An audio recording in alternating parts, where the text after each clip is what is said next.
Hi Hi, Phil, how Tina. are you? Yeah, I'm fine. I'm fine. How are you? Oh, I'm good. I'm well. A little tired. I stayed up with Sister Carrie. We were talking till like 3:30 in the morning. Oh, wow. Yeah. Well, we start talking about God, and before you know it, 5 hours has passed. Yeah, yeah, yeah. Uh-huh.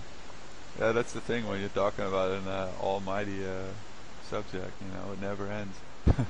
Absolutely. That's what I love about it. There's nothing that ever gets old, and Yeah, something that exactly. you read one day you can find something, a myriad upon myriad of meanings behind one word. So you could just go on for all eternity, and it would never get old. Yeah. Hmm. Indeed. So uh, where did we end last time again? Oh God, we squeezed so much into what we were talking about, but I mean, I don't remember exactly precisely where we had left off. But I didn't know if you had specific questions or if you wanted to get into like a specific, as far as like, did you want to talk about? I guess what I'm trying to say is, did you want to talk about more about what I came through, or we? I don't understand Well, where you want to start off at, all right. basically. I would like to start off with your communication with God. I mean, that's something that seems very tangible, almost like tangible, very clear and very crisp. Could you? Hmm. And this seems to be very rare among people because I don't know any people who has such a personal relationship with God. So could you tell me a little bit how this all works and how did you obtain such a personal and very crisp and clear communication? The way that I obtained a crystal clear and crisp communication with God was by the grace of God, which grace is given to anyone. Grace is given without measure, and it's given without. Um, it's given no matter who it is or what place in society or that they hold. Grace is something that God just gives out, but it's something that you have to have faith. So in order to get that crisp, clear communication with God, you have to have faith that He Uh-huh. can have that communication with you and that He's gracious enough to give that to you.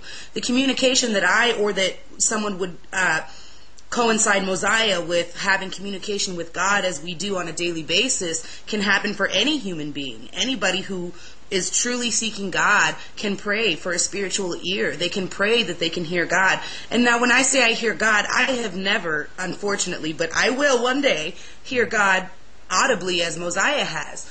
But Yeah. but God is within all of us, and at times, and this is where the devil can be deceiving.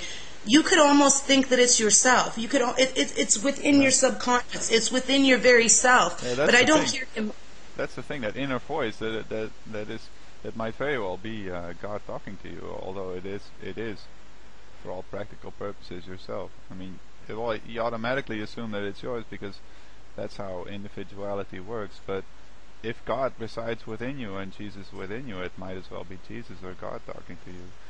And it is. And talking about individuality, so many people, and including myself, my whole life I felt as though I'm seeking my individuality and who I am. Who am I is the huge question. Uh-huh. And everybody is seeking that ultimate answer or the key to unlock that door, and that answer is God. When you look up individuality, the root of that word actually means indivisible and undividable, If I can which is, if I can make an interjection, sure. I think that individuality is actually schismatic or is polarized between that. Well, that's my own perhaps primitive perception of it. That on the one hand there's a divine aspect of yourself, and on the other there's the ego, it's more animalistic self. So, and I think there's a constant conflict between those two aspects, and usually in this world the ego dominates the divine. That's, sadly. Absolutely, and within us all, God exists, but so does the animalistic nature within us Right. exist. So as we're Yeah. seeking our individuality, the undivisible and the undividable, what we're all truly seeking is who we are. But who we are, when you come to find God and you start to hear that inner voice, you realize as an individual, you are God. You are of God. You are a singular expression of who God in his almighty reality truly is. And that's why so many people differ in so many different ways and can have so many different expressions. Some people are artists, some people are singers, some people are readers and writers and transcribers, but those are all, when you put them all together, are things of God. We're all individual reflections of who he is. Yeah. But too, Phil, even with that indivisible, like being undivided or without dualistic nature, it's really trying to represent that as we individually are a perfect reflection of God, the only way we can do that is by not being divided in ourselves. So all of these things that ego divides our personality and causes us to split off and act one way with one person, act another with another. You see what I'm saying? Yeah. And so, but the ego also makes distinction between different people, and it distinguishes between your own being and other beings, and even to the point of making them inimical, which is totally demented, because if we're all emanations of God, then it's basically one big infight. It's one big infight to yourself, to your own being. And if we all operated in that, then we would see that each of our differences are actually playing into the whole. So whatever I may be good at, if someone else is good at it, there's not competition, because we're not divided by ego to outdo the other person, but we see the beauty in where they excel and we don't, but where we may excel, maybe they don't. Yeah. And so fitting those weak links together makes that change strong.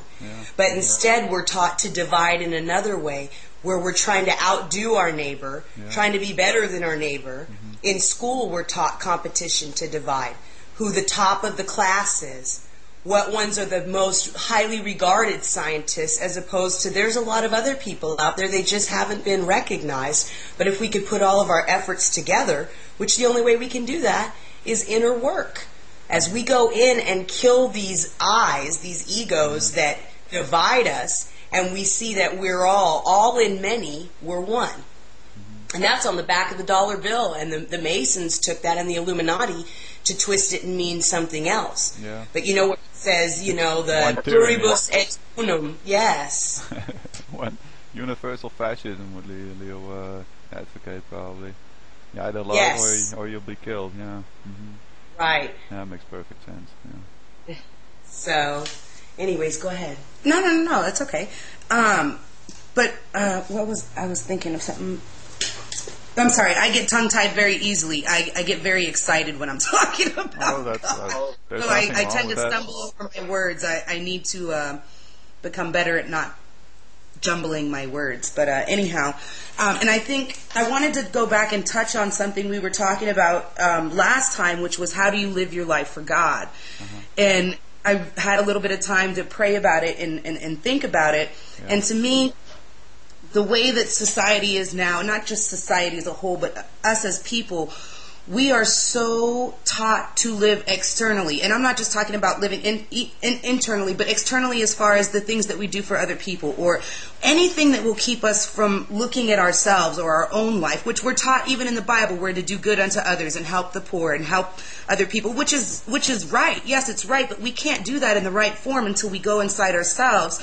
And it's so much easier for us to live our life for other people, whether it be, for me, for example, I worked 2 jobs, and in those 2 jobs I took care of people. It was so much easier for me to work 80 hours a week and not have to be alone with myself and look at myself and the things that I've done, or the struggles, or the emotions that I'm trying to overcome, because I could go and live someone else's life. I could go and take care of other people, thus keeping myself from focusing on myself.